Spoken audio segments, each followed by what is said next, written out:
Baik, bismillahirrahmanirrahim. Jadi hari ini kita akan mulai masuk ya setelah minggu kemarin kita bahas tentang apa? Pertemuan pertama ya, preview ya. Jadi pra kalkulus.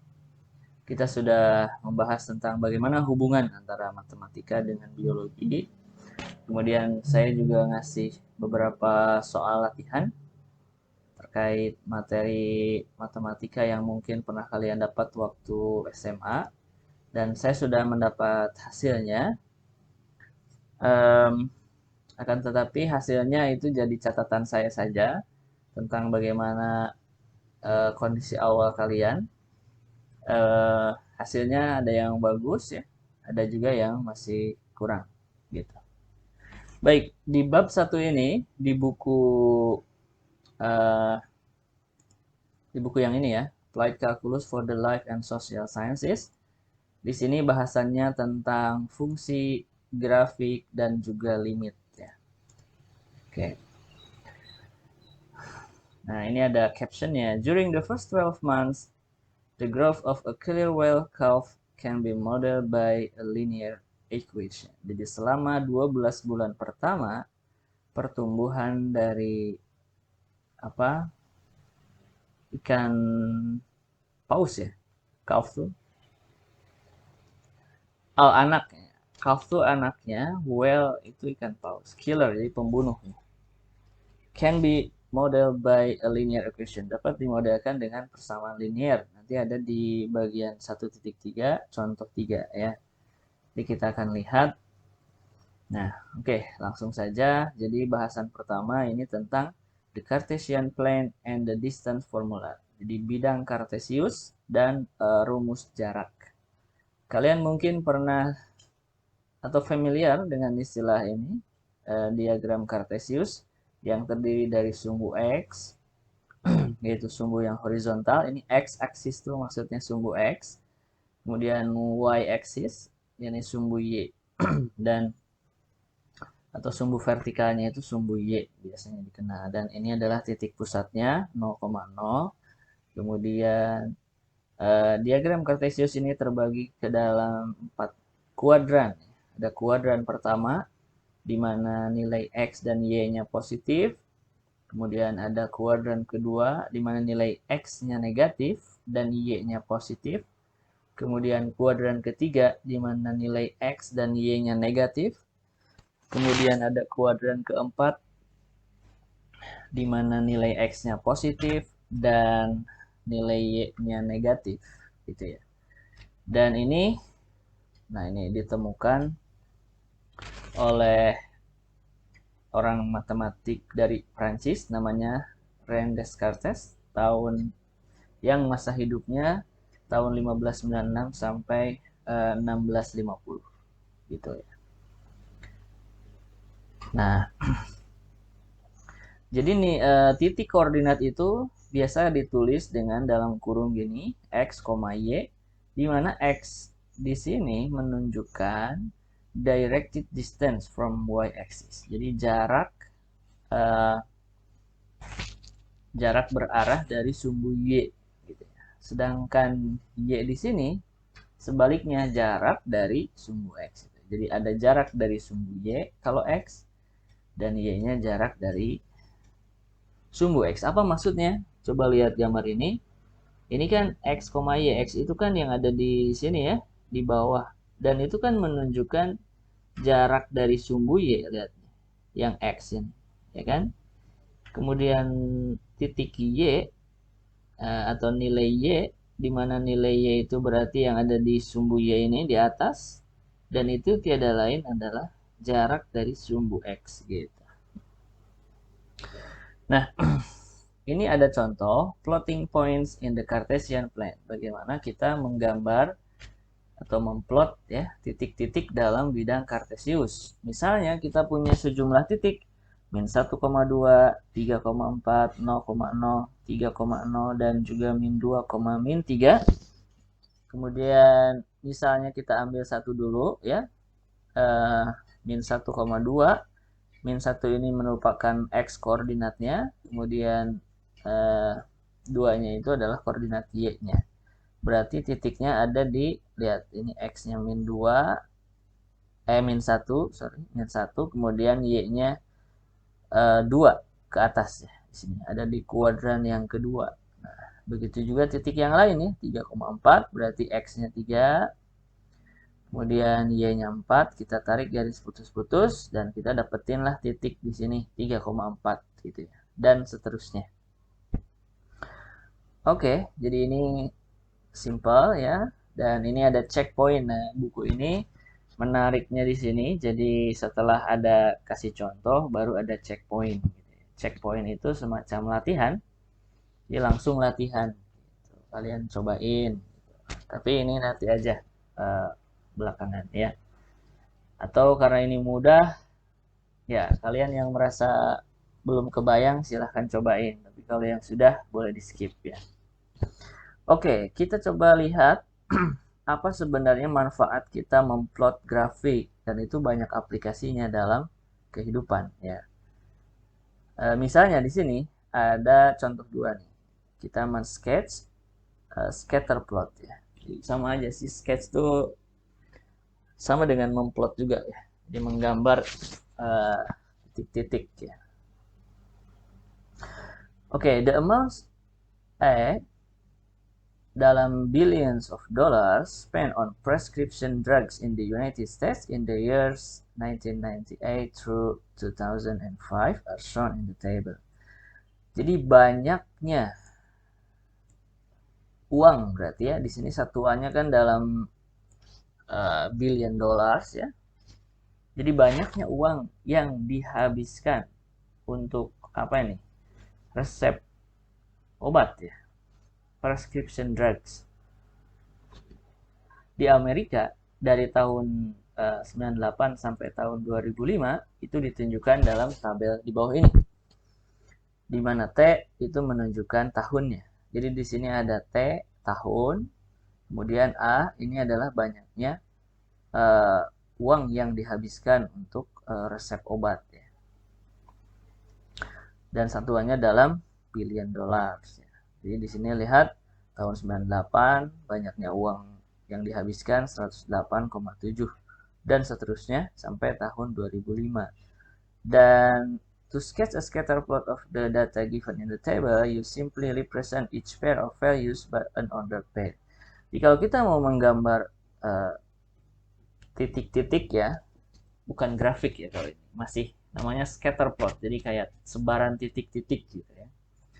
Maka cara simpelnya adalah ya setiap pasangan antara T dan A ini bisa merepresentasikan sebuah titik, di mana ini T, A gitu ya. Pasangan antara T dengan A itu adalah sebuah titik ya. Nah ini for instance contohnya, misalnya pasangan pertama ini bisa merepresentasikan sebuah titik.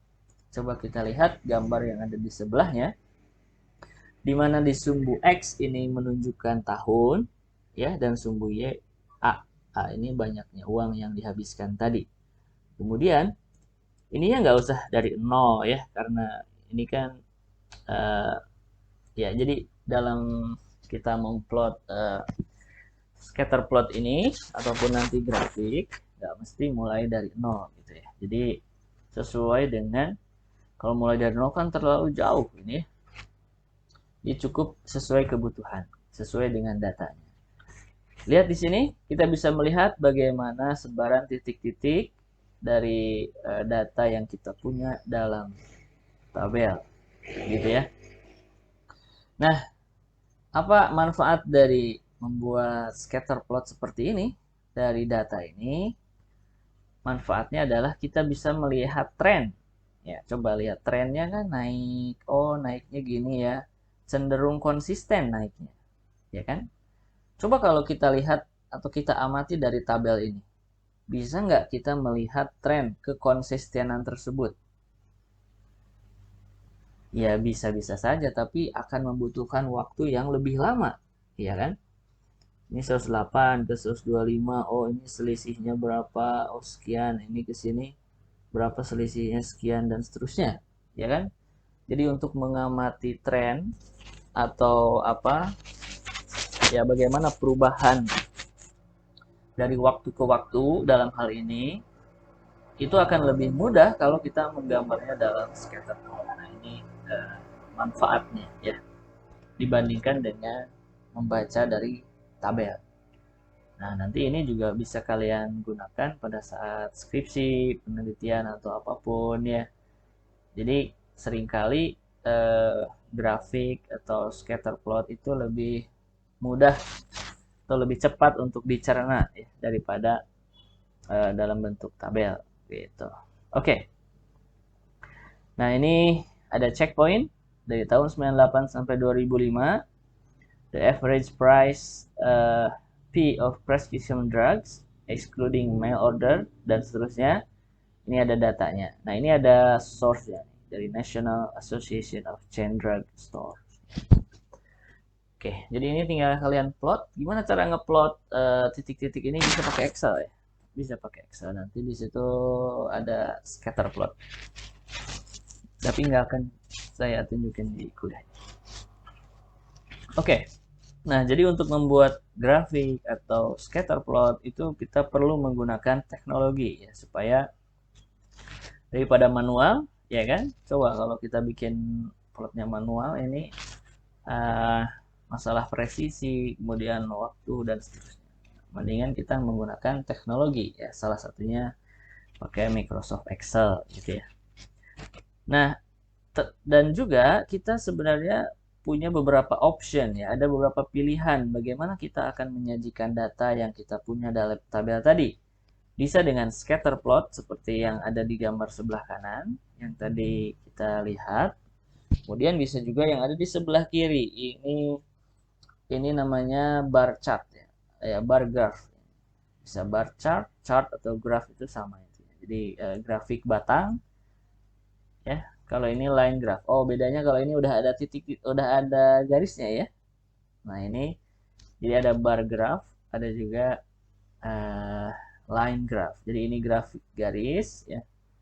Kalau ini grafik batang gitu aja bedanya. Mana yang lebih baik? Nah, ini sebenarnya gimana apa? Mungkin ada yang bergantung pada data. Jadi ada data yang mungkin lebih baik disajikan dalam grafik garis, ada juga yang grafik batang ya. Tapi kalau dalam hal ini kita bisa melihat dua-duanya fine gitu ya, tidak ada masalah. Nah, cuman ini bukan scatter plot, maaf tadi saya koreksi, yang sebelah kanan ini bukan scatter plot ya, karena sudah ada garisnya yang menghubungkan antara titik. Oke, kita lanjut ke bahasan berikutnya. Jadi di sini adalah tentang the distance formula ya, tentang rumus jarak gitu ya. Kalian tentu familiar dengan segitiga siku-siku ya. Dan juga ada teorema Pythagoras, ya kan? Jadi kalau misalnya panjang yang ada vertikal ini, sisi vertikal ini A, kemudian sisi yang horizontal ini B, maka panjang sisi miringnya atau C itu sama dengan akar gitu ya, A kuadrat plus B kuadrat, ya kan? Atau bisa juga kita tulis A kuadrat plus B kuadrat sama dengan C kuadrat ya. Ini namanya apa? Hipotenusa ya. Hipotenusa sisi miring. Ini teorema Pythagoras. Oke, coba kita lihat. Misalnya kita punya dua titik. Kalau ini kan biasanya kita belajarnya waktu SMA mungkin di segitiga ya, dari sudut pandang segitiga siku-siku. Gitu ya. Nah, sekarang kita akan mengaplikasikan konsep tersebut untuk apa? Menghitung jarak di bidang kartesius. Tadi kan kita sedang membahas bidang kartesius. Jadi bagaimana menghitung jarak antara dua titik dalam bidang kartesius? Misalnya, ini ada titik yang pertama, x1, y1 koordinatnya. Kemudian ada titik yang kedua, x2, y2. Kalau kita tarik garis antara kedua titik ini, maka kita bisa melihat ada garis yang berwarna hitam. Ya, yang kemudian kita simbolkan panjangnya sebagai D. Ya kan? Dan ini yang mau kita cari, berapa sih nilai D ini? Nah, untuk mendapatkan nilai D, kita mengaplikasikan teorema Pythagoras ini. Jadi kita gambar garis putus-putus, coba lihat di sini. gambar garis putus-putus, kemudian ke sini juga putus-putus, dan akhirnya di sini kita bisa melihat segitiga siku-siku di sini. Nah, berarti kalau di sini ada, jadi ini kita proyeksikan menjadi sebuah segitiga siku-siku ya. Nah, di sini berarti kita bisa berapa nih jarak atau berapa panjang dari sisi yang vertikal ini dan berapa jarak dari panjang sisi yang horizontal ini. Nah, panjangnya kita bisa hitung, tinggal kurangkan aja Y2 min Y1. Y2 itu kan nilai Y dari titik yang kedua ini, ya kan? Kemudian Y1 nilai Y dari koordinat Y dari titik yang pertama, sehingga kita tinggal hitung aja selisihnya gitu ya. Hitung aja selisihnya Y2 min Y1. Nah, begitu juga berapa panjang sisi yang horizontal dari segitiga ini, berarti kita tinggal X2 dikurangi X1. Gini aja, coba bayangkan X1-nya 1, X2-nya 5. Ya. Berarti panjang sisi yang horizontal itu kan berarti 5 dikurangi 1, 4, ya kan? Gitu. Nah, ini juga bayangkan kalau misalnya nilai Y1-nya 5 dan Y2-nya 2 misalnya, berarti berapa panjang sisi vertikalnya? Tinggal 5 dikurangi 2. Gitu ya. Jadi yaitu 3. Nah, kenapa di sini ada nilai mutlak? Nah, nilai mutlak itu kan artinya akan membuat nilainya menjadi positif, gitu ya. Selalu positif. Jadi walaupun negatif akan hasilnya akan positif, itu mutlak. Jadi kalau misalnya kita punya nilai mutlak dari -2, itu hasilnya 2. Nilai mutlak ini dipakai karena ini kan kita sedang bicara jarak. Ya. Kalau jarak itu kan nggak ada istilah yang negatif. Ya. Berapa jarak dari Bandung ke Jakarta misalnya? Itu kan kalau jarak nggak ada istilah negatif. Ya, semuanya positif. Makanya di sini kita pakai konsep nilai mutlak ya. Dan dengan teorema Pythagoras ini kita tulis D kuadrat, ini sisi miring ya. Ini kan hanya masalah notasi aja. Kalau di sini C, kalau di sini D, ya kan? Berarti D kuadrat sama dengan nilai mutlak dari X2 min X1 ya. Atau kalau di sini setara dengan nilai B ya, X2 min X1 kuadrat. Ya kan? Kemudian ditambah Y2 min Y1, di mana di sini A. Jadi ini B kuadrat plus A kuadrat ya. Atau sama aja, kalaupun mau dibalik juga nggak apa-apa. A kuadrat plus B kuadrat sama aja. Atau bisa juga kita tulis D-nya sama dengan akar dari ini. Ya kan? Nah, kemudian karena ini dikuadratkan, jadi nilai mutlak ini sebenarnya menjadi tidak perlu gitu ya. Atau tidak dimutlakkan juga nggak apa-apa. Kenapa? Karena nilainya kan akan dikuadratkan. Jadi meskipun X2 min X1 ini nilainya negatif, nanti kalau dikuadratkan hasilnya akan jadi positif. Misalnya X2 min X1 nilainya -2. Kalau -2 dikuadratkan kan hasilnya jadi 4 dikuadratin, ya kan? Jadi nggak masalah. Oke, nah jadi rumus jaraknya katanya ini. The distance di jarak yang notasinya D antara titik X1, Y1 dan X2, Y2 pada bidang kartesius itu adalah ini. D sama dengan akar X2 min X1 kuadrat plus Y2 min Y1 kuadrat. Di mana rumus ini tiada lain adalah konsep dari teorema Pythagoras. Ya. Oke, kita coba lihat contoh. Ada di contoh 3, mencari jarak. Ya. Hitung jarak antara titik min 2,1 dan 3,4. Kalau kita lihat di plot dalam grafik, min 2,1 ada di sini, titik ini. Kemudian 3,4 ada di sini, di kuadran 1 ya. Kemudian kita tarik garis antara dua titik ini dan kita notasikan dengan D ini sebagai jarak antara kedua titik tersebut. Kemudian kita proyeksikan garis putus-putus ke bawah, kemudian dari sini juga ke samping, yang akhirnya ketemu di titik ini. dan ini akan membentuk segitiga siku-siku, ya kan? Nah, segitiga siku-siku. Nah, ya udah langsung kita gunakan rumus jarak tadi. D sama dengan akar dari X2 min X1 kuadrat plus Y2 min Y1 kuadrat. X2-nya itu 3 ya. Nih. Terus dikurangi X1. X1-nya minus 2, ya kan? Jadi dikurangi minus 2, kemudian dikuadratkan, ditambah Y2, Y2-nya 4, kemudian dikurangi Y1, Y1-nya itu 1 ya, 4 min 1 kuadrat. Nah, di sini hasil dari 3 dikurangi minus 2 itu hasilnya 5. Kenapa 5? Karena di sini ada minus kali minus ya, ada minus minus ya. Jadi kalau minus ketemu minus, kalau dikaliin hasilnya jadi positif. Jadi sama dengan 3 tambah 2 ya, 5.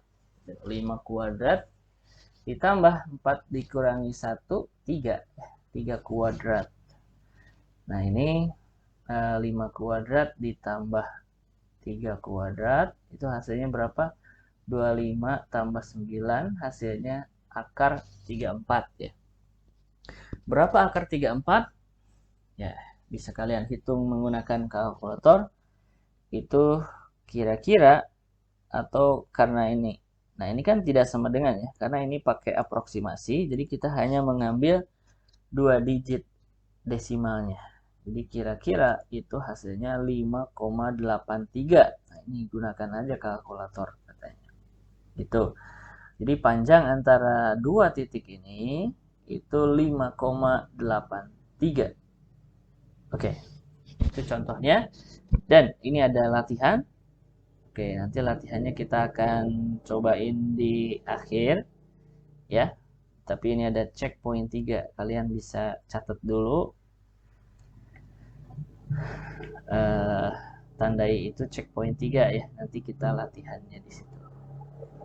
Baik. Kalau tanya jawab boleh ya. Tapi kalau latihan nanti. Ada yang mau bertanya? Sampai sini dulu.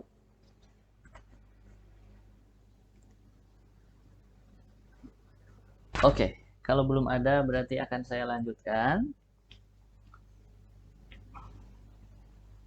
Nah, kita lanjut ke halaman 38. Ini ada halaman yang kosong. Apa-apa, kita lanjut ke halaman 38 ya. The midpoint formula. Midpoint itu titik tengah. Jadi rumus titik tengah. To find the midpoint of the line segment. Jadi untuk mencari titik tengah dari suatu segmen garis that joins two points yang menghubungkan dua titik in a coordinate plane dalam bidang koordinat atau kartesius, you can simply find the average values. Kamu tinggal menghitung atau mencari nilai rata-rata of the respective coordinates dari masing-masing koordinat dari dua titik ujung tersebut ya. Gimana rumusnya? Nih, the midpoint of the segment joining points. Nah, ini kalau misalnya kita punya dua titik x1, y1 dan x2, y2, maka titik tengahnya katanya kita tinggal ambil rata-rata dari masing-masing koordinatnya. Jadi untuk yang x itu kan x1 tambah x2 terus dirata-ratain. Tambahin dibagi 2. Itu kan rata-ratanya. Terus yang koordinatnya juga sama, dijumlahkan terus dibagi 2. Nah, ini adalah titik tengahnya, rumus titik tengah. Coba kita lihat contoh 6. Ini ada mencari titik tengah dari segmen, segmen garis. Cari titik tengah dari garis segmen yang menghubungkan titik minus 5,3 dan 9,3 seperti yang ditunjukkan pada gambar di sebelah ini. Ini minus 5,3, kemudian 9,3 ada di kuadran 1 ya. Kita akan mencari titik tengahnya. Di mana ini tengah-tengahnya? Tuh. Nah, dengan menggunakan rumus yang ada di atas, misalnya kita tulis dulu ini X1, Y1-nya, ini X2, Y2-nya, kemudian midpoint-nya kita tinggal X1 plus X2 dibagi 2, X1-nya minus 5, X2-nya 9, jadi min 5 plus 9, itu kan 4 ya, 4 dibagi 2, 2. Kemudian min 3 ditambah 3 ini jadi 0, 0 dibagi 2, 0. Jadi titik tengahnya itu adalah 2,0 ya. Atau di sini kira-kira 2,0. Oke, kemudian di sini ada checkpoint 6. Nah, ini untuk latihan. Jadi kalau kita punya dua titik ini, berapa titik tengahnya? Nah, ini nanti kita cobain di akhir ya. Untuk checkpoint 6. Oke, kita coba lihat contoh aplikasi dari titik tengah ini. Tentang estimating alcohol use ya, tentang mengestimasi penggunaan alkohol ya. Ini datanya bukan dari Indonesia ya, ini dari luar. Tapi nggak apa-apa ya, kita jadikan, kita kan cuma melihat kasusnya.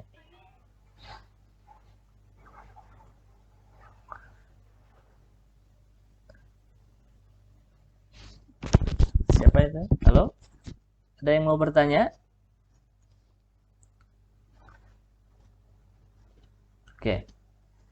Kita lanjutkan. A survey in 2003, ya, sebuah survei tahun 2003 menemukan bahwa 19,7% of 8th graders, ini anak sekolah ya, anak sekolah kelas 8 katanya sudah menggunakan alkohol. Ya, kalau di negara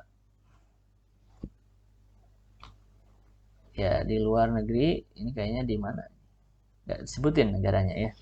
Di suatu negara lah. Dan tahun 2005, nah survei yang lain menunjukkan bahwa 17,1% anak sekolah kelas 8 itu dia juga menggunakan alkohol. Without knowing any additional information, tanpa kita tahu informasi tambahan, what would you estimate the alcohol use among? Bagaimana kamu bisa mengestimasi penggunaan alkohol di antara anak kelas 8 tahun 2004 gitu kira-kira.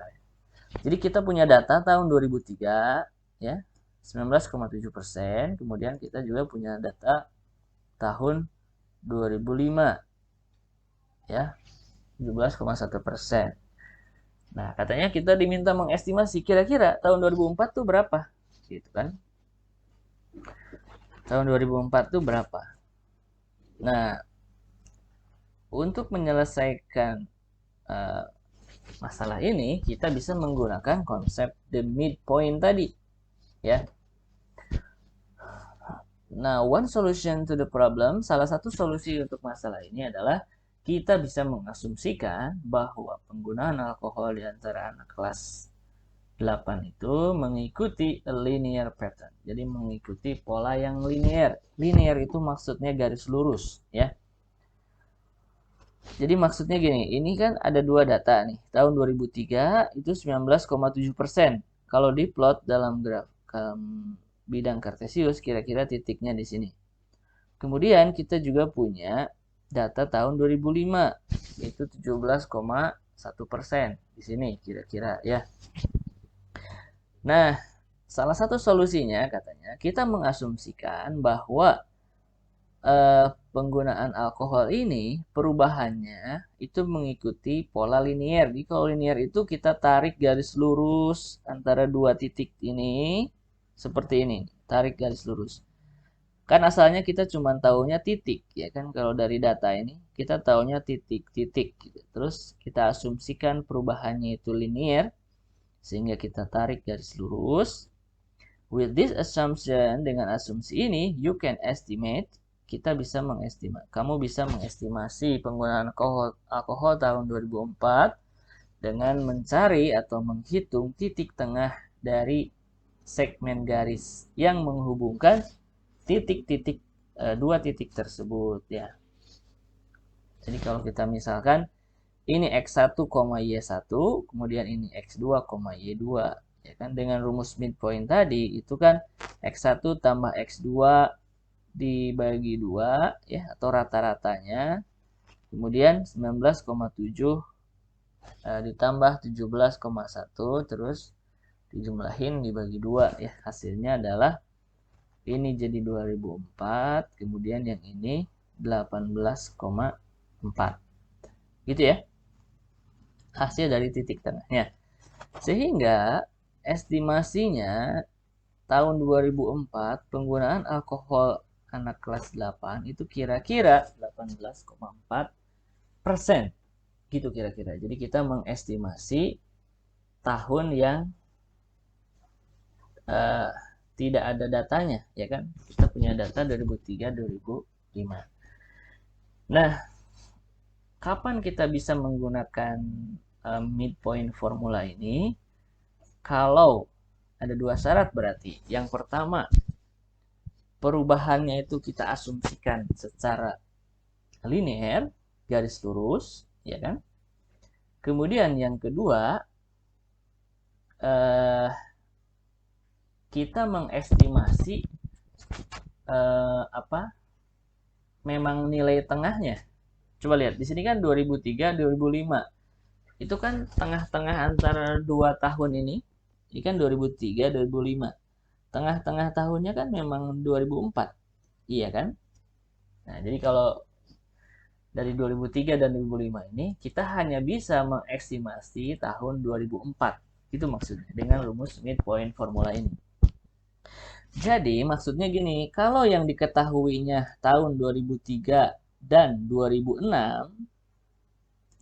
itu kan midpointnya tidak di 2004, ya nggak? Gitu maksudnya. Jadi midpointnya tidak di 2004, karena kalau kita jumlahkan 2003 ditambah 2006 kemudian dibagi 2 itu kan jadinya 2004,5. Nah, boleh kalau kita mau mengestimasi di 2004,5 ya. Atau sebut saja pertengahan tahun 2004. Nah, itu boleh-boleh saja. Jadi gitu ya. Jadi selama yang mau dicari itu adalah tengah-tengah antara titik awal dan titik ujung, titik akhir, maka rumus dari midpoint ini bisa kita gunakan. Gitu. Oke, nah di sini ada checkpoint 7. Jadi survei tahun 2003 menemukan 35,4% anak kelas 10 menggunakan alkohol. Dan sebuah survei tahun 2005 menunjukkan 33,2% dari anak kelas 10 menggunakan alkohol. What would you estimate the alcohol? Kira-kira berapa estimasi penggunaan alkohol anak kelas 10 di tahun 2004? Gitu ya. Ini contohnya udah ada. Nanti kalian silahkan cobain checkpoint 7 ini. Oke, kalau ada yang mau bertanya, boleh.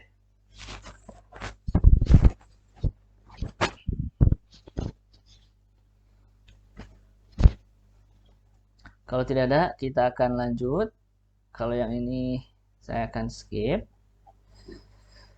Nah, untuk latihannya nanti saya sudah tandain di exercise 1,1 ini. Sini ada nomor 3, 5, dan 11 ya. Jadi ini perintahnya find ini nih. Plot the points. Kalau plot nggak apa-apa lah. Nggak usah ya. Nah ini aja. Find the distance between the points. Hitung jarak antara dua titik tersebut. Kemudian yang C. Find the midpoint of the line segment. Jadi ini ya nanti latihannya. Kemudian ini find the midpoint. Cari titik tengahnya. Jadi hitung jaraknya berapa. Kemudian cari titik tengahnya. Nah, di sini ada yang pecahan nomor 5, ada juga yang desimal ya. Kalau ini bilangan bulat nomor 3. Ya, nanti latihan ya. Kemudian nomor 13 ini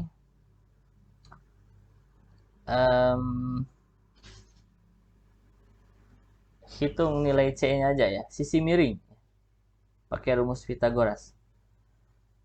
Ini sebenarnya hitung jarak juga.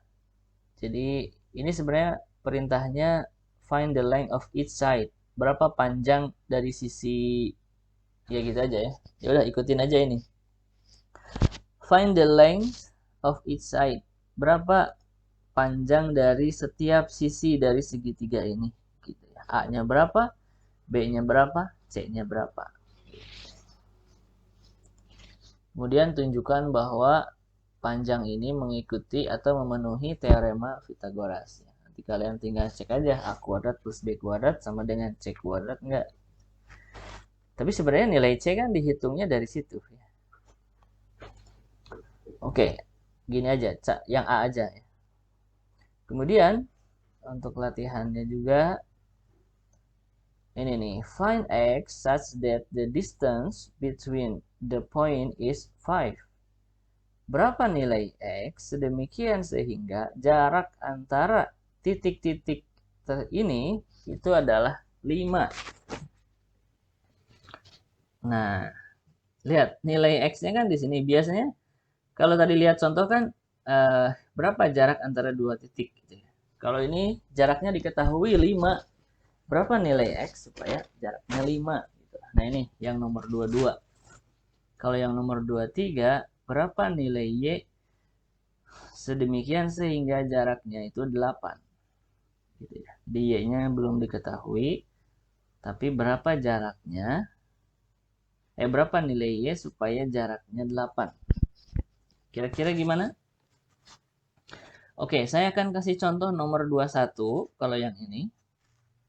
Nanti kalian cobain nomor 22 dan juga 24. Gitu ya. Oke, nah di sini saya akan tulis nomor 21. Jadi kita punya x1, y1-nya itu sama dengan 1,0. Kemudian kita punya x2, y2-nya x, min 4. Gitu ya. Nah, kemudian tadi kita ingat rumus jarak itu kan D sama dengan akar dari x2 min x1 kuadrat ya tambah y2 min y1 kuadrat. Gitu kan? Nah, kita sudah tahu jaraknya itu adalah 5. Kan ini D-nya 5 nih. D-nya 5. Kemudian x2-nya itu x ya. Berarti di sini x min x1-nya 1 ya. X min 1 kuadrat ditambah y2-nya min 4 ya kan? Kemudian y1-nya 0 min 0 kuadrat. Gitu ya. Oke, ini supaya akarnya hilang berarti yang ruas kiri dikuadratkan ya. Atau kedua ruas dikuadratkan nanti akan menyebabkan akarnya ini hilang. Gitu ya. Jadi ini 25 sama dengan gitu ya. Bisa kita tulis gini kan. X min 1 kuadrat. Ini berapa nih? Min 4 dikurang 0. Min 4 ya. Min 4 dikuadratkan plus 16. Gitu ya. Jadi seperti ini. Oke. Kemudian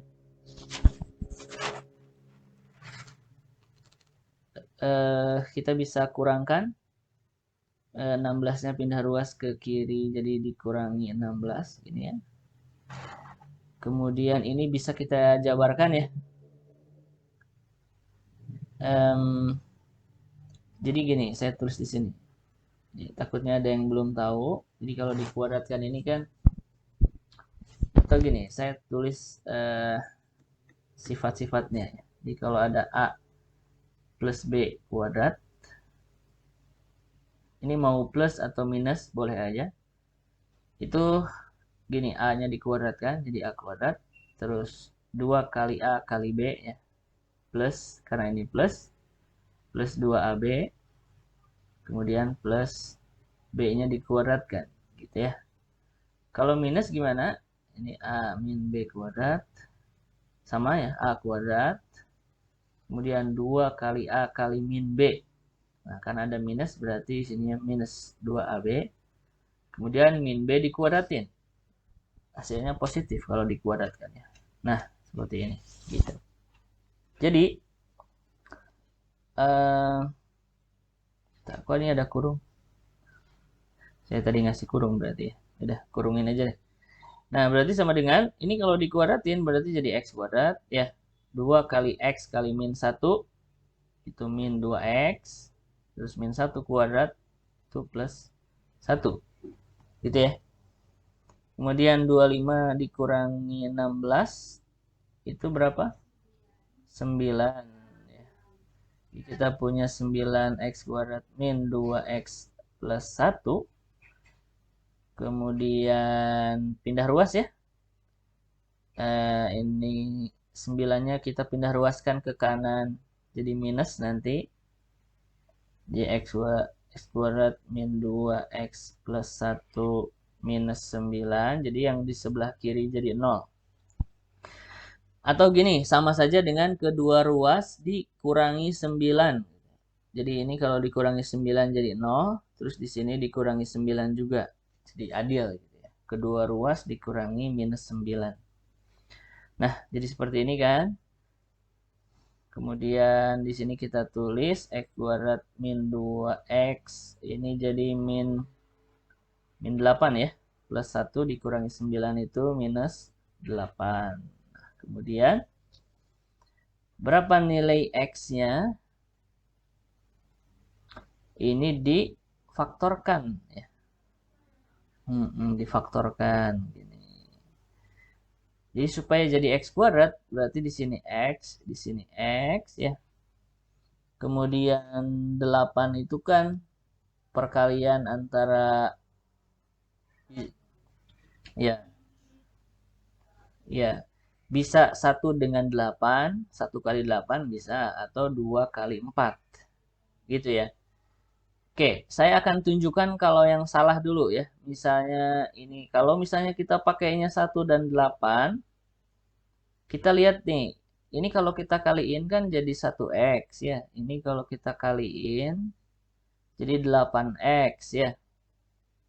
Nah, dari 1X dan juga 8X ini, kalau kita jumlahkan atau kita kurangkan, mungkin nggak dapat minus 2X gitu.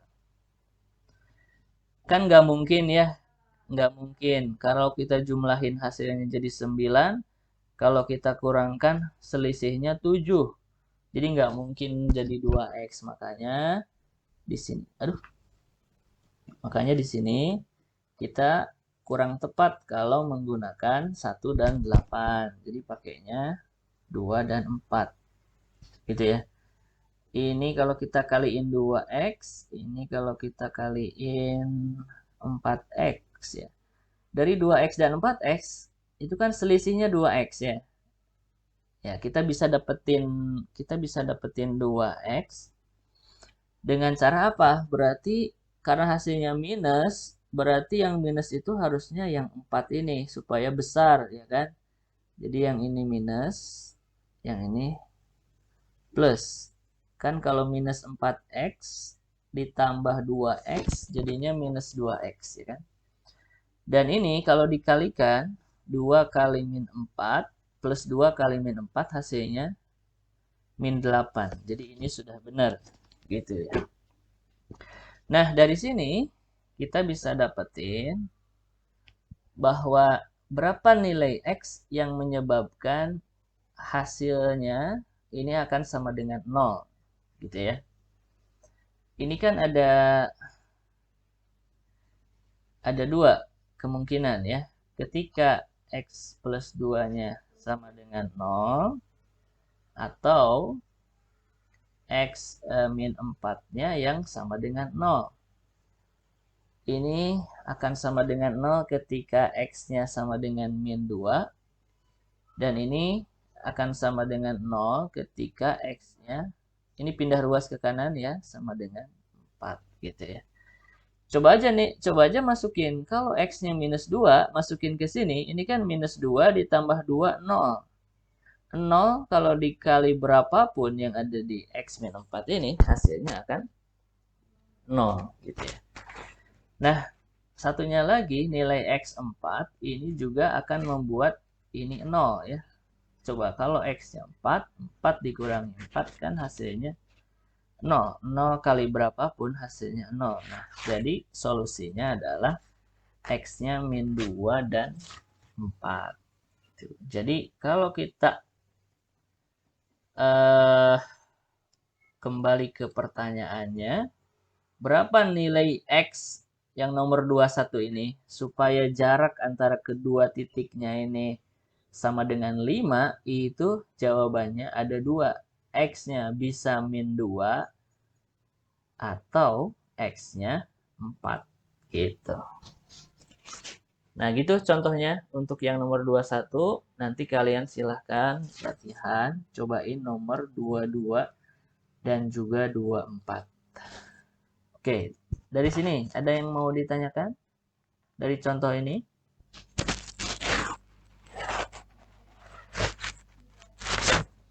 Oke. Oke, kalau tidak, saya akan lanjutkan bahasannya. Oh, lanjutkan ke soal dulu ya. Soal aplikasi. Nah, ini kan kita ada aplikasinya. Aplikasi dari apa yang tadi sudah kita bahas. Coba lihat nomor 25, building dimension. Jadi dimensi gedung. The base and height of the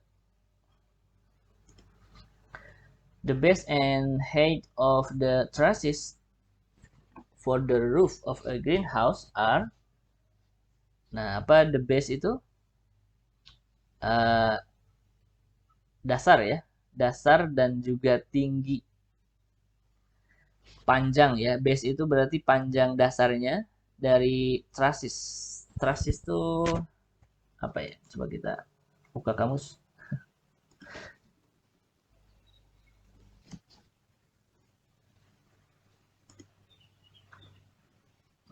Gulungan ya, atau framework ya, kerangka ya, kerangka ya, bisa kita sebut kerangka. Jadi kalau kita atap itu kan ada kerangkanya gini.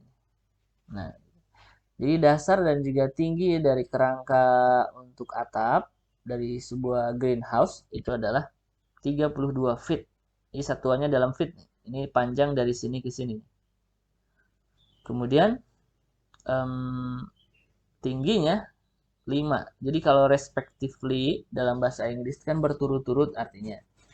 Dan dia sedang mengungkapkan dua hal secara berturut-turut. Lihat di sini ada base and height. Jadi angka ini, angka yang pertama menunjukkan base, angka yang kedua menunjukkan height. Jadi tingginya 5 feet. Lihat ada kurung kurawal ke atas.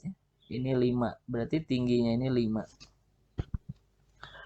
Kemudian find the distance from the eaves of the peak of the roof. Hitung jarak dari eaves itu apa ya? Dari atap ke puncak dari atapnya ya. Puncak dari atapnya kan ini.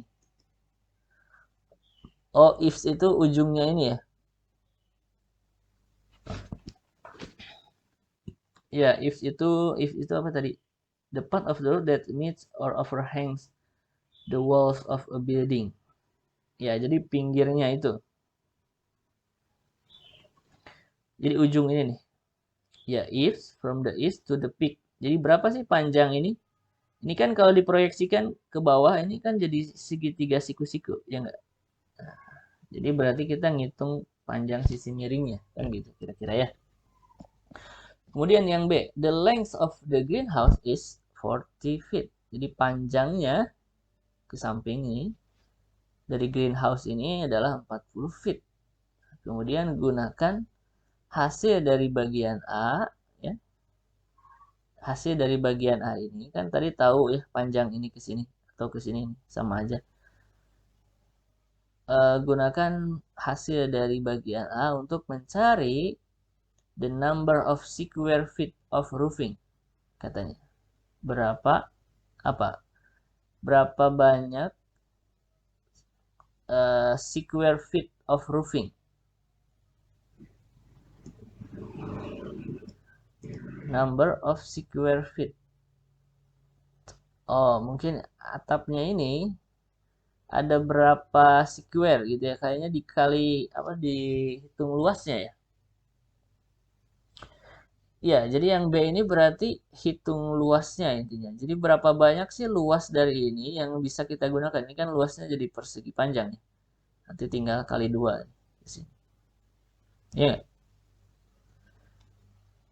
square itu kan kuadrat ya. Square feet itu berarti kuadrat.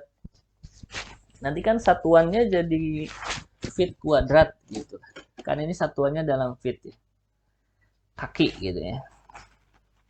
Atau gini aja analogikan panjangnya dalam meter ya kan. Berarti kalau hitung luasnya kan nanti jadi meter persegi. Jadi square itu maksudnya persegi. Feet kaki persegi. Jadi mungkin agak kurang biasa di kita ya. Biasanya meter persegi. Tapi karena ini kan cuma satuan ya. Jadi feet persegi. Berapa luasnya nih? Jadi kalau panjang sisi miring ini diketahui, panjang dari puncak ke sini diketahui, kita kan bisa ngitung luasnya. Ya kan? Nah, itu yang B. Sekarang yang 26, coba lihat. A guy wire is stretched from a communication tower. Jadi seseorang ya tukang kabel lah, gitu. Dia sedang menarik. A guy atau apa ya ini? Is tapi bukan orang. A guy wire. Karena ini kalimat pasif dan dia yang is stretched, berarti kabelnya yang ditarik. Wire itu kan kabel ya.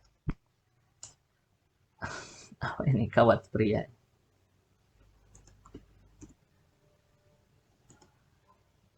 Mungkin ada hubungan. Nah, yang kayak gini nih. Guy wire tuh kayak gini nih. Suka lihat kan? Kalau ada tower atau tiang pemancar gitu. Nah, ini namanya guy cables atau guy wire. Oke. Itu is-stretch ditarik dari sebuah tiang komunikasi ya. Menara komunikasi in a nature preserve maksudnya di area alam ya.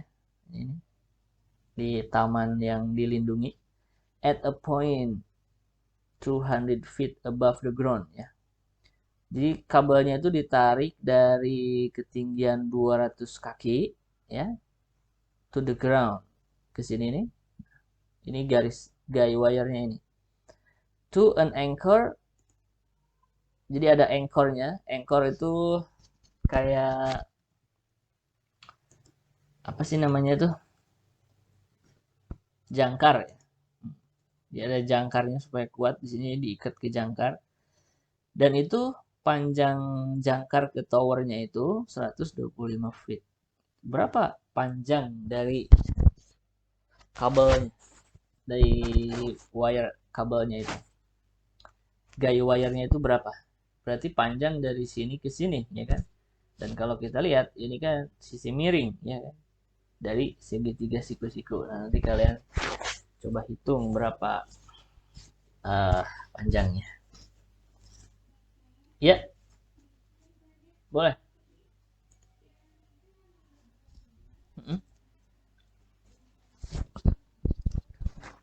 Tingginya, ya. Tinggi dari ini nih, dari base dari dasar ini ke atas. Ya kan cuman di sini digambarinnya di sini. Nah, ini tingginya. Yang mau kita cari adalah sisi miringnya ini. Jarak dari if to the peak. Dari ujung ini ke sini. Supaya nanti apa? Karena informasi ini akan kita pakai untuk menghitung luas dari satu roof ini nih, sebelah kanan. Nanti kan sebelah kirinya juga sama ya. Tinggal dikali 2. Oke, ada lagi yang mau bertanya? Oke, kalau tidak ada, kita lanjutin. Ini ada latihan nomor 34 tentang ini agricultural import ya. Jadi tentang import apa? Pertanian berarti ya, produk pertanian, agriculture. Ini tentang grains and feeds ya. Lihat tahun 2001 ini nilai impornya segini dalam million dollar, kemudian tahun 2005 nilai impornya segini. Berapa kira-kira nilai impor tahun 2003? Ini tidak diketahui. Nah, berarti ini kita bisa menggunakan, nah asumsikan perubahannya secara linier ya. Berarti di sini kita bisa menggunakan rumus apa? Midpoint tadi ya. Titik tengah. Kenapa? Karena 2003 ini ya memang tengah-tengahnya antara 2001 dan 2005 gitu ya. Itu kan nilai tengahnya. Oke, itu aplikasi dari midpoint yang tadi kita bahas ya. Oke. Kita lanjut ke bahasan berikutnya. Ini ada satu bahasan lagi tentang graphs of equation ya. Atau grafik dari persamaan ya. Contoh persamaannya apa? Misalnya gini, kita punya F sama dengan 9/5 derajat Celcius ditambah 32 ya. Jadi ini rumus untuk mengkonversi dari derajat Celcius ke derajat Fahrenheit. Ya kan? Ini bisa kita sebut sebagai persamaan. Persamaan itu kan ada istilah fungsi, ada juga persamaan ya. Persamaan itu ya setiap persamaan, setiap fungsi itu adalah persamaan. Tapi tidak setiap persamaan itu adalah fungsi. Karena persamaan itu atau dalam bahasa Inggrisnya equation, kalau fungsi kan function. Kalau persamaan itu intinya yang ada di ruas kiri itu sama dengan yang ada di ruas kanan, itu intinya. Terlepas di situ ada variabel atau tidak. Jadi misalnya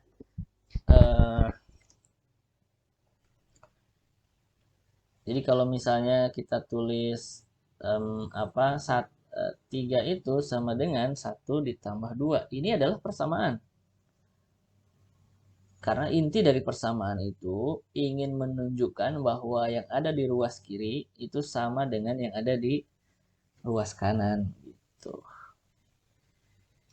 Nah, sehingga kalau tadi rumusnya gini, F sama dengan 9/5 Celcius ditambah 32, ini adalah persamaan.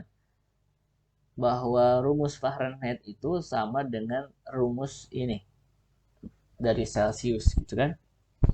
Ini persamaan, tapi ini juga fungsi. Karena fungsi itu tidak hanya persamaan, tapi dia menyatakan hubungan antara minimalnya 2 variabel. Jadi di sini hubungan antara F dengan C. Ya, seperti ini hubungannya. Oke. Oke, gitu ya. Bedanya antara persamaan atau equation dan juga function atau fungsi. Nah, gimana cara kita menggambar grafik dari persamaan? Nah, coba lihat di sini ada persamaan Y sama dengan 7 min 3X. Ini adalah persamaan tapi juga fungsi karena menyatakan hubungan antara Y dan X. Minimalnya 2 variabel, gitu kan. Ini variabel output, ini variabel input X-nya. The simplest way to sketch the graph of an equation. Jadi cara yang paling mudah untuk menggambar grafik dari sebuah persamaan is the point plotting method, yaitu dengan metode ngeplot titik-titik ya. Nah, kita bisa mengkonstruksi tabel dari nilai-nilai fungsinya. Jadi misalnya kalau X-nya 0, berapa nilai Y-nya? Berarti kita substitusikan aja ke persamaan ini. 7 min 3X kan. Kalau X-nya 0 berarti 7 min 3 kali 0. 3 kali 0, 0. 7 dikurangi 0, 7. Gitu ya. Yang menghasilkan titik 0,7. Jadi 0,7 ini adalah bagian atau salah satu titik dari fungsi ini. Dari grafik fungsi ini. Nah, jadi untuk menggambar persamaan atau fungsi ya udah kita cobain aja beberapa titik. Misalnya 0, 1, 2, 3, 4. Nanti masukin ke fungsi Y-nya ini. Kalau 0 tadi kan kita dapetin 7 ya. Kalau X-nya 1, 3 kali 1 kan 3 ya. 7 dikurangi 3, 4. Ini kan. Kalau X-nya 2, berarti 3 kali 2, 6. 7 dikurangi 6, 1. Dan seterusnya sampai 4 ini. Dan dari tabel ini kita kan dapetin pasangan titik ya 0,7, 1,4, 2,1, 3,2 dan 4,5 yang kemudian kita bisa gambarkan titik-titik tersebut dalam bidang kartesius seperti tadi yang kita lihat contohnya di awal-awal. Kemudian kita tarik garis yang menghubungkan ke semua titik. Nah, jadi grafik dari persamaan Y sama dengan 7 min 3X itu kira-kira seperti ini. Gitu ya. Jadi saya ulangi langkahnya, cobain beberapa titik. Titiknya mana aja? Ya udah kita cari yang kalau di soalnya nggak jelas dari mana ke mana, ya udah kita angkanya yang simpel-simpel aja, gitu kan. Yang ada di sekitaran 0 gitu ya. Jangan terlalu yang besar-besar supaya kita menggambarnya lebih atau menghitungnya lebih mudah gitu. Nah, jadi seperti itu ya cara menggambar grafik dari persamaan atau dalam hal ini fungsi. Nah, di sini ada checkpoint nih. Coba gambar grafik dari Y sama dengan 2X plus 1 ya.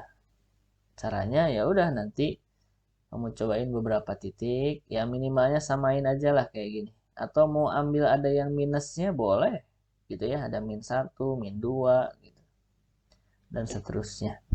Yang penting angkanya kecil-kecil aja dulu ya, supaya lebih mudah menghitungnya. Nah itu ya, menggambar grafik. Nah gimana kalau grafiknya ada kuadratnya? Ya ini bisa disebut dengan fungsi polinomial ya. Jadi nilai X-nya kuadrat. Ya sama aja intinya. Jadi kita pilih dulu titik-titiknya, nilai X-nya. Misalnya min 2, min 1, 0, 1, 2, dan 3. Kemudian hitung berapa nilai Y ketika X-nya min 2. Kan, ya, min 2 kuadrat tuh 4. 4 dikurangi 2, 2. Dan seterusnya. Setelah itu kita dapetin pasangan titik. Lihat, ini titik-titiknya yang ada di gambar A. Ya. Wah, ini agak berbeda dengan yang tadi ya. Kalau yang tadi kan trennya garis lurus. Kita bisa tarik garis lurus. Kalau ini kan melengkung ya kelihatannya karena ini ada yang turun terus naik. Ini titik puncak bawahnya nih ada di 0 ini, jadi ini turun terus naik. Nah jadi ini memang fungsi uh, polinomial ya, di kayak parabola terbuka ke atas ya. Kalau X-nya negatif nanti terbukanya ke bawah gitu ya. Nah ini ada checkpoint juga. Nanti kalian bisa coba menggambar grafik secara manual kalau ini. Oke.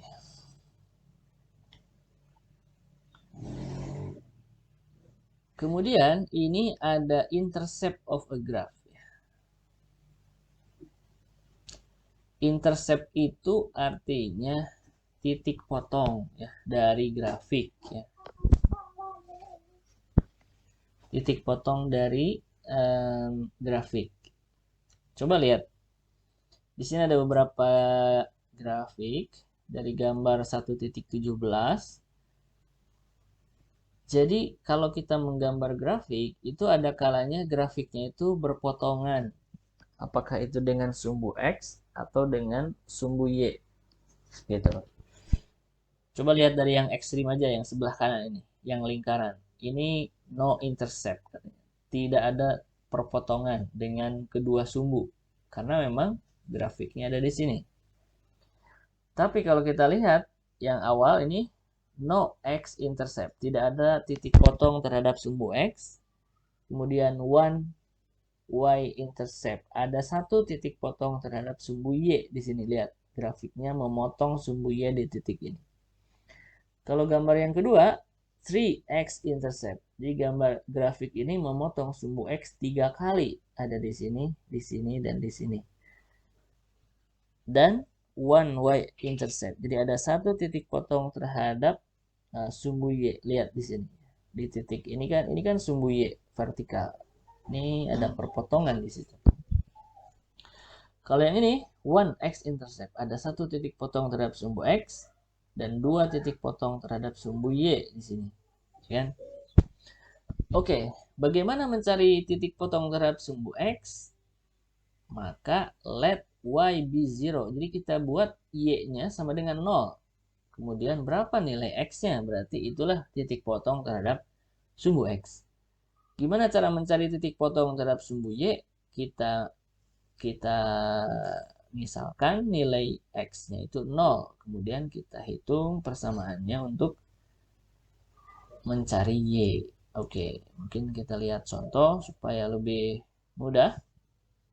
Find the x and y intercept of the graph of each equation. Cari perpotongan terhadap sumbu x dan sumbu y dari grafik setiap persamaan berikut. Jadi ini ada y sama dengan x pangkat 3 min 4x. Kemudian ada b sama dengan x, yang b x sama dengan y kuadrat min 3 ya. Nah, di sini kita misalkan nih, kalau kita mau mencari titik potong terhadap sumbu x, berarti y-nya kita buat sama dengan 0. Jadi kalau misalnya y-nya sama dengan 0,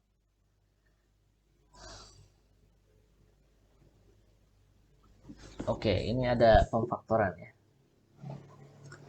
Saya coba jelasin di sini supaya lebih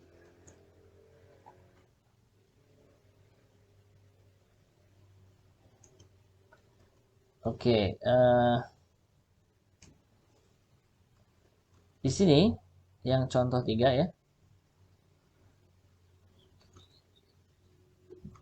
A itu kan kita punya y sama dengan x pangkat 3 min 4x gitu ya. Untuk mencari titik potong, saya singkat aja tipot. Untuk mencari titik potong terhadap sumbu x, maka kita buat y-nya sama dengan 0. Jika y-nya sama dengan 0, maka ini kan akan jadi gini, 0 sama dengan x pangkat 3 min 4x gitu ya. Jadi gini. Nah, ini kita faktorkan ya. Masih ingat cara memfaktorkan?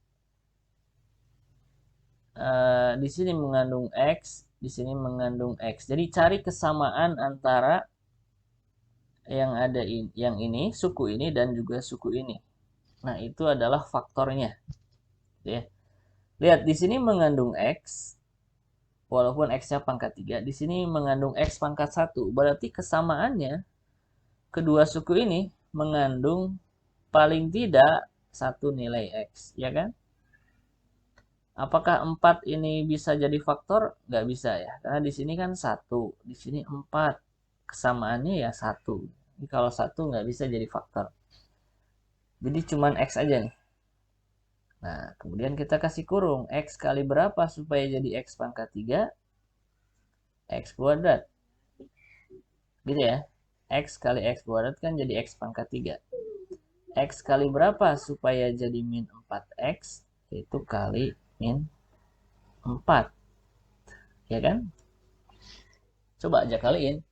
X kali x kuadrat itu x pangkat 3. Kemudian X kali min 4 itu min 4X. Nah, ini namanya pemfaktoran. Kan? Nah, gimana menyelesaikan yang seperti ini? Intinya adalah berapa nilai X yang membuat hasilnya persamaan ini nanti sama dengan 0. Ini kan ada dua kemungkinannya.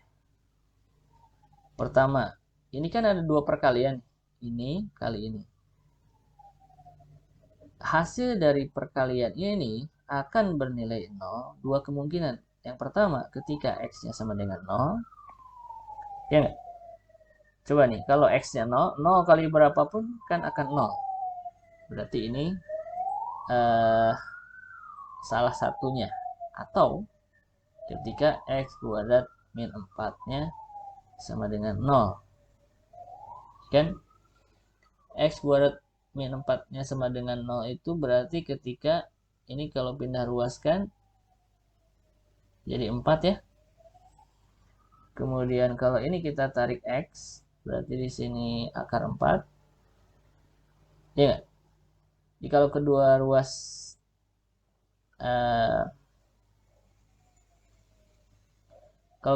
diakarin, ini diakarin, akar dari X kuadrat itu adalah X. Nah, berarti di sini X sama dengan 2. Gitu ya. Oh, ini plus minus. Kalau akar ini plus minus 2. Kenapa plus minus? Jadi katanya nilai X plus minus 2 itu berarti nilai X-nya bisa plus 2, bisa minus 2. Coba aja masukin ke sini. Kalau X-nya 2, 2 kuadrat kan 4. 4 dikurangi 4, 0. 0 kali berapapun hasilnya 0. Jadi kalau nilai X-nya 2, itu akan membuat ini persamaannya sama dengan 0, ya kan?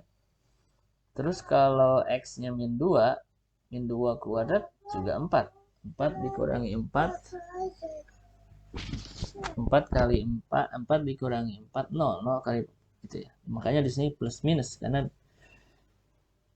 berapa nih? Kan gini ya, akar dari 4 itu kenapa plus minus 2? Karena coba berapa nilai yang kalau dikuadratin hasilnya 4 kan gitu ya. Itu kan bisa plus 2, bisa juga minus 2. Karena 2 kuadrat 4, min 2 kuadrat juga 4. Ya kan? Makanya di sini plus minus. Jadi kalau ada akar dari 9, ini sebenarnya plus minus 3.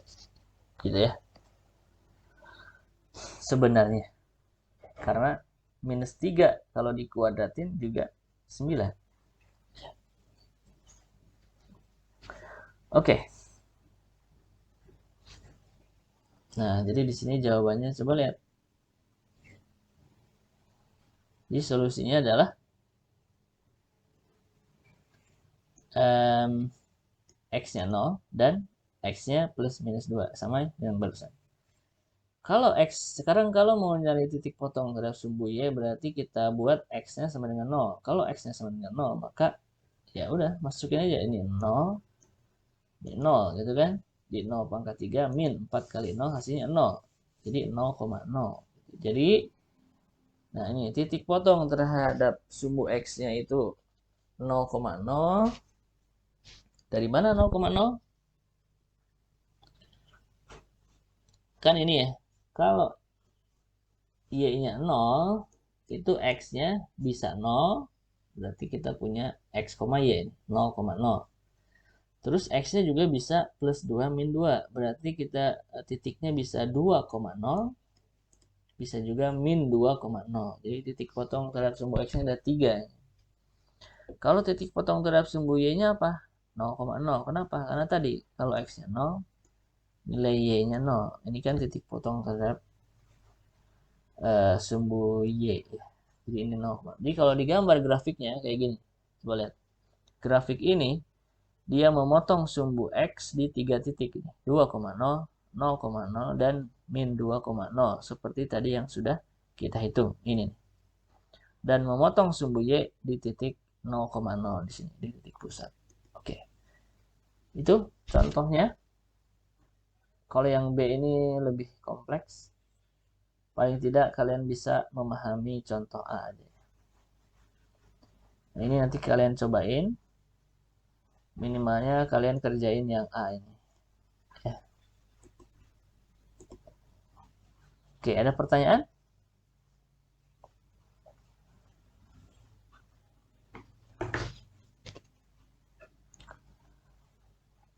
Kalau tidak ada, saya akan lanjutkan. Ini circle sini akan saya lewat, skip.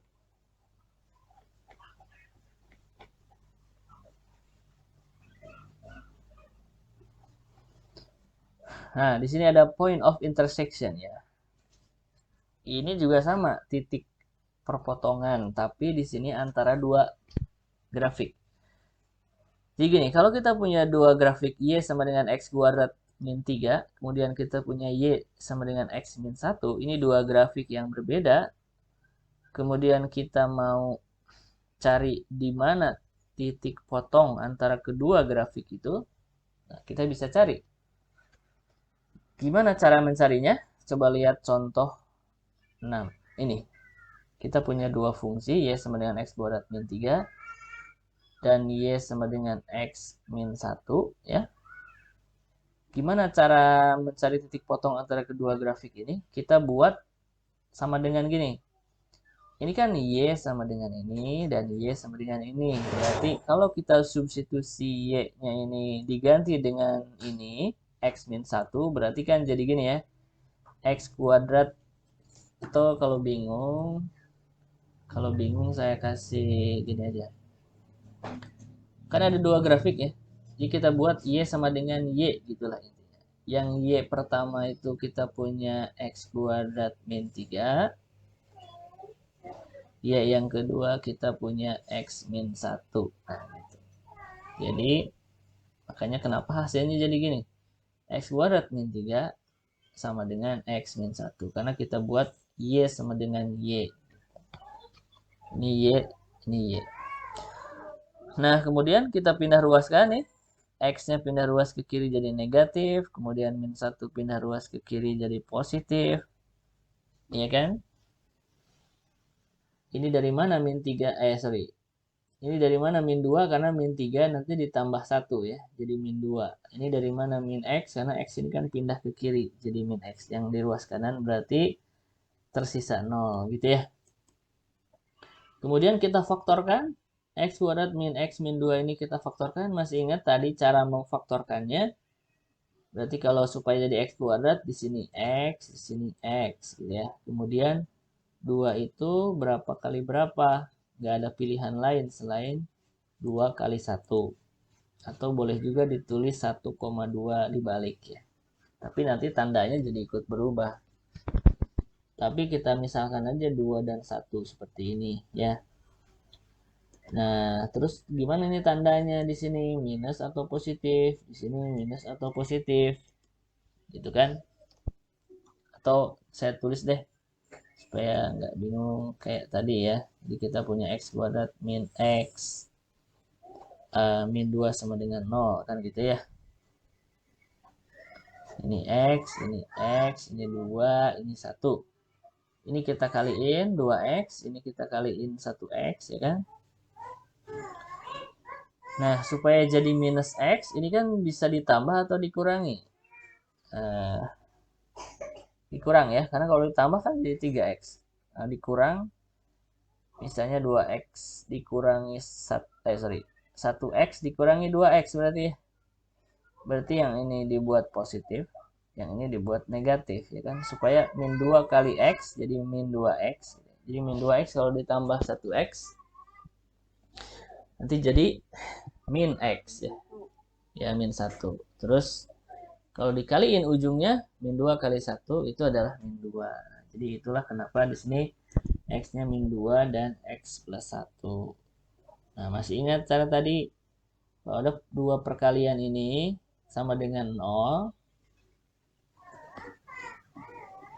mungkin konsepnya gini aja sih sebenarnya. A kali B sama dengan 0, itu kan ada dua kemungkinan. A-nya yang sama dengan 0 atau B-nya yang sama dengan 0. Gitu ya. Perkalian antara dua nilai, sekali lagi, akan bernilai 0 kalau salah satunya 0. A-nya yang 0 atau B-nya yang 0. Nah, ini juga sama nih. Kita punya X min 2 dikali X plus 1. Anggaplah ini A, ini B. Hasil dari perkalian keduanya ini akan bernilai 0 kalau salah satunya 0. Apakah X min 2-nya yang sama dengan 0? Makanya di sini X min 2 sama dengan 0. Atau X plus 1-nya yang sama dengan 0. Ya kan? Kalau X min 2 sama dengan 0 itu artinya X-nya sama dengan 2, dipindah ruas ke kanan. Kalau X plus 1-nya yang sama dengan 0, itu plus 1-nya yang pindah ruas ke kanan jadi min 1. Nah, jadi nilai X-nya bisa 2, bisa juga min 1. Kembali ke tadi, berarti titik potongnya di mana antara kedua grafik ini? Nah, katanya use either of the original equation to find y. Nah, jadi kita substitusikan nilai X ini, terserah mau kemana. Mau yang ini atau mau yang kedua ini. Gitu ya. Untuk mencari apa? Untuk mencari nilai Y-nya. Kalau kita lihat persamaannya, lebih mudah kita masukin ke persamaan kedua ini untuk dapetin nilai Y-nya. Ya enggak? Coba kalau X-nya 2, 2 dikurangi 1, 1. Ya. Jadi gini, ketika X-nya 2, Y-nya 1. Makanya di sini ada gini ya. Dan ketika X-nya min 1, coba masukin ke sini. Ke Y sama dengan ini. Kalau X-nya min 1, berarti min 1 dikurangi 1 itu min 2. Y-nya sama dengan min 2. Sehingga ada dua titik perpotongannya katanya. 2,1 ini kan koordinat nih. X, Y, 2,1. Dan min 1, min 2. Dan kalau kita gambarkan grafiknya, ini adalah grafik yang pertama, yang Y sama dengan X kuadrat min 3. Kemudian grafik yang kedua yang ini, Y sama dengan X min 1. Kalau kita tahu kedua fungsi ini, kedua persamaan ini, kita bisa tahu titik potongnya ada di mana dengan cara tadi. Yaitu kita punya 2,1 di sini nih titik potongnya. Jadi berpotongan kedua grafik ini.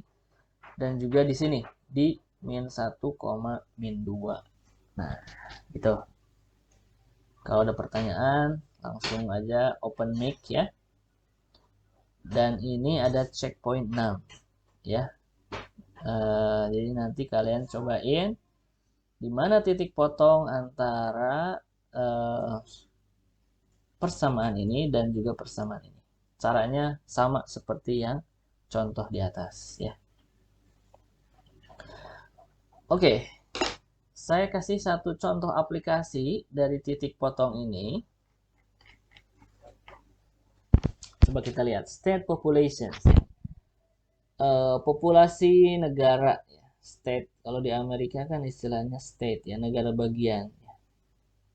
Dari tahun 2000 sampai 2006, populasi Arizona ya, di salah satu negara bagian, increase more rapidly than the population of Tennessee. Itu bertambah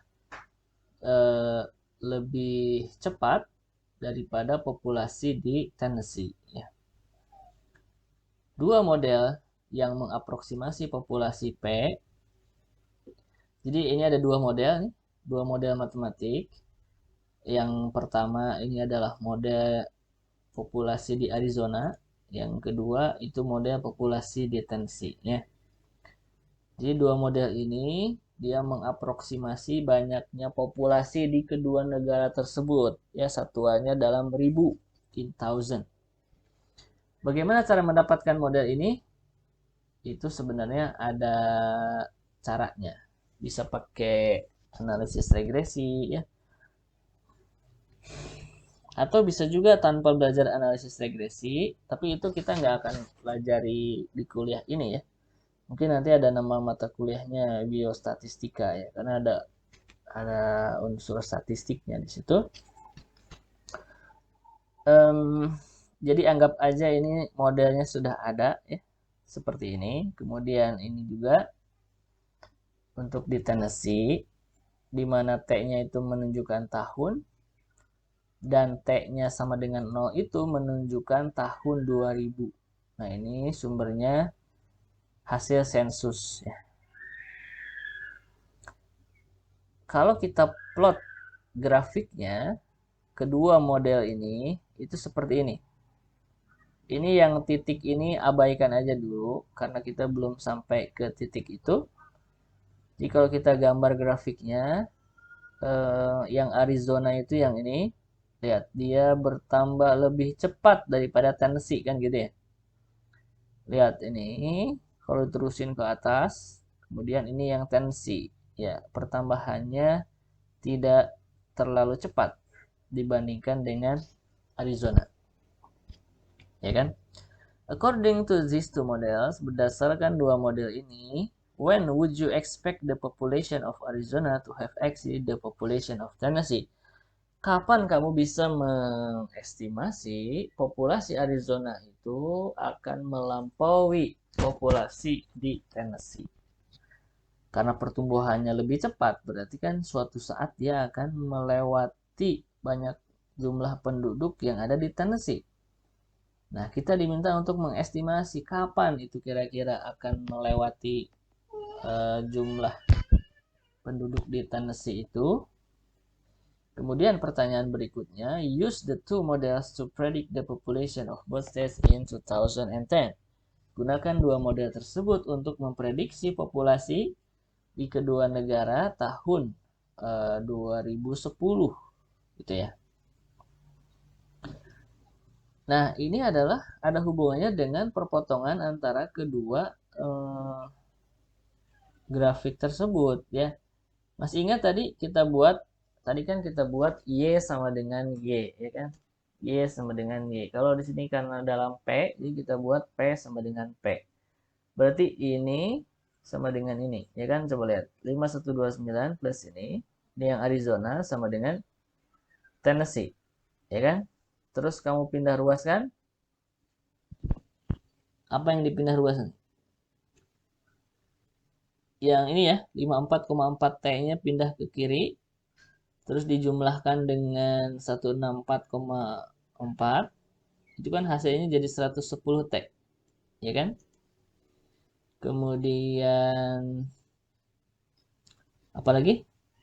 Oh, ini 5129-nya ya ya pindah ke ruas kanan ke sini jadi negatif, nanti jadinya 5687 dikurangi 5129 ya, hasilnya jadi 558. Nah, kemudian untuk dapetin nilai T-nya kita bagi aja 558 dibagi 110. Hasilnya kira-kira 5,07. Silakan nanti kalian hitung pakai kalkulator ya.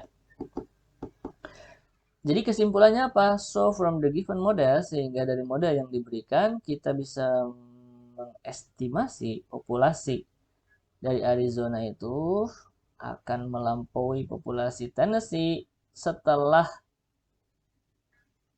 tahun. T-nya itu adalah kira-kira 5,07. Jadi setelah 5 tahun. Maksudnya apa setelah 5 tahun? Lihat datanya. Datanya ini kan mulai dari tahun 2000 ya. Jadi ketika T-nya 0 itu tahun 2000. Berarti setelah 5 tahun ya udah tinggal 2000 ditambah 5. Jadi 2005. Jadi kira-kira setelah tahun 2005, nah lihat ini kan 5 ini kan berarti menunjukkan 2005 ya. 0 tahun 2000, 2001, 2002, 3, 4, 5. Di setelah tahun 2005, lihat di sini ada mulai nyalip nih, banyaknya populasi Arizona melebihi banyaknya populasi di Tennessee. Nah, gitu. Aplikasi dari perpotongan antara dua grafik. Kemudian, to predict, bagaimana kita memprediksi populasi kedua negara di tahun 2010? Kan model ini kan dibuat berdasarkan data dari tahun 2000 sampai tahun 2006. Kita akan memprediksi berapa kira-kira banyaknya populasi di kedua negara tahun 2010. Nah, gimana caranya? Caranya si nilai 2010 itu berarti kan T-nya 10 ya. Kita ubah angkanya supaya tidak terlalu besar ya. Bukan tidak terlalu besar karena model ini dibuat dengan cara seperti itu. Jadi tahun itu dikonversi ke sebuah nilai yang kecil gitu ya. Jadi kalau 2010 itu 10, 2005 itu berarti 5, 2000 berarti 0 gitu. Modelnya itu dibuat dengan asumsi seperti itu, makanya ketika kita mau memprediksi juga harus menggunakan asumsi seperti itu. Jadi kalau T-nya 10, masukin aja ke model yang Arizona tadi. Model Arizona kan ini P sama dengan 5129 dan ini, ya kan? Kemudian kita masukin T-nya 10, 10 kali 1, 64,4, jadi 1000, jadi komanya jadi hilang ya. Jadi 1644, nanti ditambahin 5129, hasilnya jadi ini.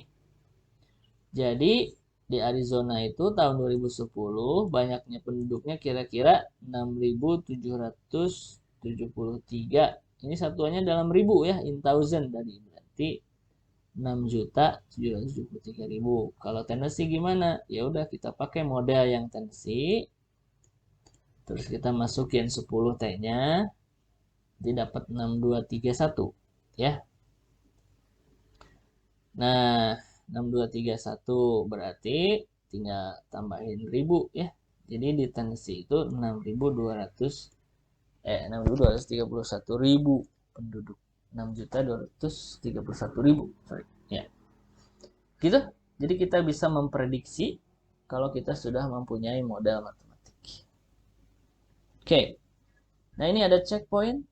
Nanti silahkan kalian coba latihan checkpoint ini. Ya, jadi ini tentang populasi di Maryland. Ini juga negara bagian di Amerika dari tahun 2000 sampai 2006 dan ini modelnya. Kemudian nah ini di mana T menunjukkan tahun ya. Dari 0 sampai tahun 2000. Ini berdasarkan pertanyaannya, according to this model. Nah, ini kita diminta untuk membandingkannya dengan Arizona yang ada di contoh sebelumnya tadi. Kapan kamu akan kapan kira-kira, intinya gitulah kalau terjemah bebas. Kapan kira-kira banyaknya populasi Arizona akan melampaui populasi Maryland. Jadi gunakan model yang Arizona, ini model Marylandnya ini, gitu ya. Kemudian use the model to predict the Maryland's population in 2010. Berapa kira-kira populasi Maryland tahun 2010? Sama dengan caranya yang tadi ya. Oke, seperti itu kira-kira bahasan kita hari ini. Saya udah 1,5 jam. Nah, kayaknya untuk mathematical models akan kita bahas di pertemuan lain. Nah, untuk yang ini ada latihannya juga. Ini saya udah pilihkan latihannya ya. Jadi ada di latihan 1.2 ya. Di sini ada nomor 12, 14, 17. Kalau ini cari titik potong antara grafik.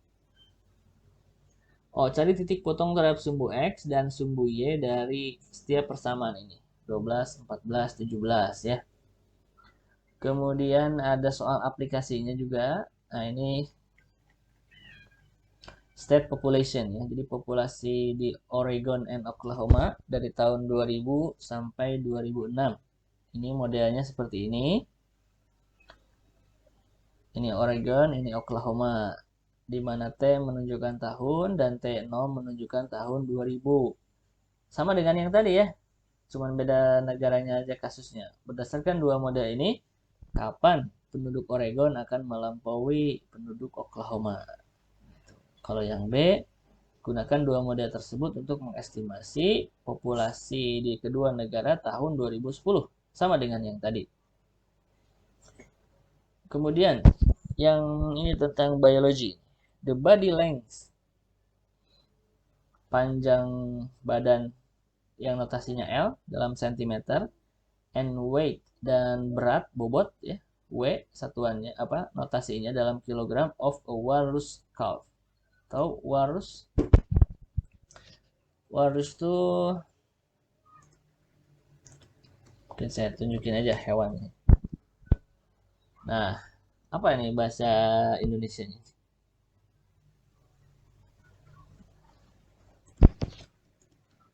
Walrus, anjing laut. Anjing laut itu ada juga seal ya. Berarti seal seal itu kalau calf tuh anaknya ya. Kalau walrus berarti nah ini. Emang tipenya beda ya kayak seal ya. Sorry. Kok sela jadi perempuan. Seal. Nah, ini juga anjing laut ya. Ada taringnya ya kalau walrus itu ciri khasnya kayaknya. Oke.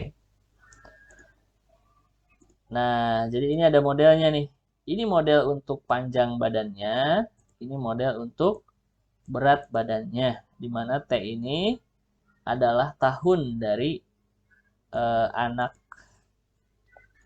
si walrusnya itu.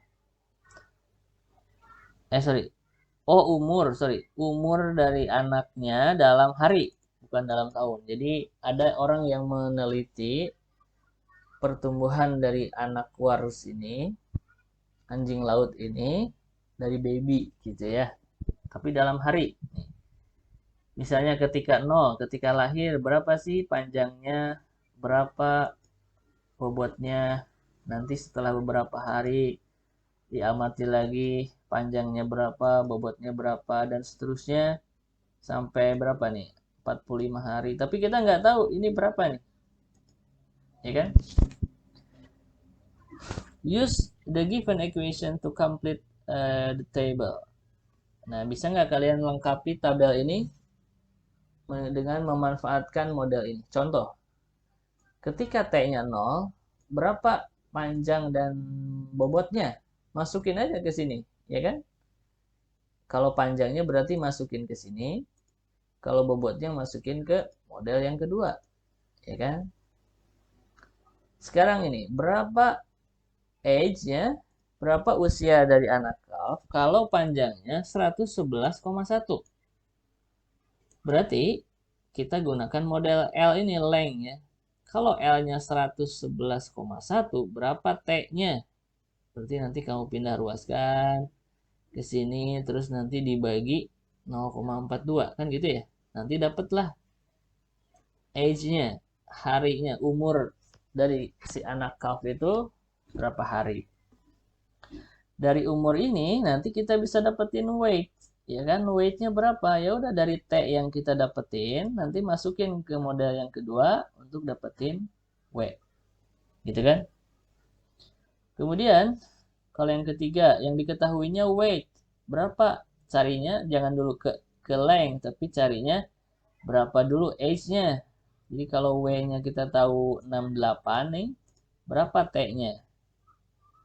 Nanti pindah ruas, dibagi. Nanti setelah dapetin T-nya, kamu isi di sini. Terus dari kalau T-nya sekian, berapa L-nya? Berarti masukin T-nya udah dapat, berapa L-nya? Baru kita bisa isi kolom. Dan seterusnya. Nanti kalian coba isi.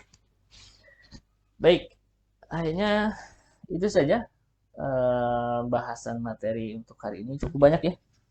Gak apa-apa, nanti kalian coba ulang-ulang lagi video ini. Sekiranya ada pembahasan yang belum paham. Ini yang nomor 63 nggak usah. Oke, sampai sini ada yang mau bertanya?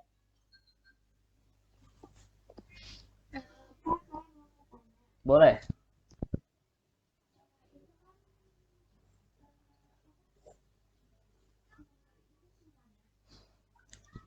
Eh, Gini, latihan ini kan saya kasih apa untuk ini aja, memotivasi kalian belajar, jadi saya kasih latihan. Kalau nanti yang akan dijadikan tugas, saya akan pilih beberapa saja, gitu ya. Jika kalian yang ingin memantapkan pemahaman dari materi apa yang disampaikan hari ini, silahkan kalian latihan. Latihannya ini nggak mesti harus sampai 9.30 ya. kan belajar itu kan nggak hanya di kelas ini, nggak hanya di ruangan ini kan, setelah pulang nanti kalian belajar lagi kan, gitu nggak biasanya? Nah, jadi ini adalah bahan-bahannya. Kalau kalian ingin belajar, tadi saya kasih eh, soal-soalnya. Itu silahkan dicoba untuk memantapkan pemahaman kalian. Adapun yang akan saya nilai, yang saya jadikan tugas, nanti saya akan pilih beberapa dari yang sudah saya tandai tadi. Gitu ya. Tugasnya yang mana? Nah, sama-sama. Tugasnya yang mana? Nanti saya akan post di eh, Google Classroom. Gitu ya.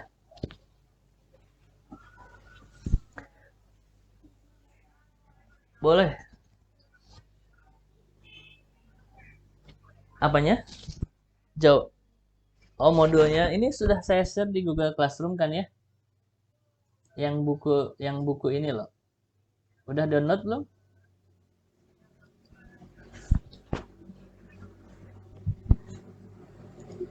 Nah, itu kalian download di Google Classroom. Ada buku ini. Nanti lihat chapter 1. Tadi kita sudah bahas ini, Cartesian Plan, graph, dan ini dua subchapter ini ya. Dan graph of equation. Nanti minggu depan kita akan belajar ini dan seterusnya. Oke, ada lagi yang mau bertanya?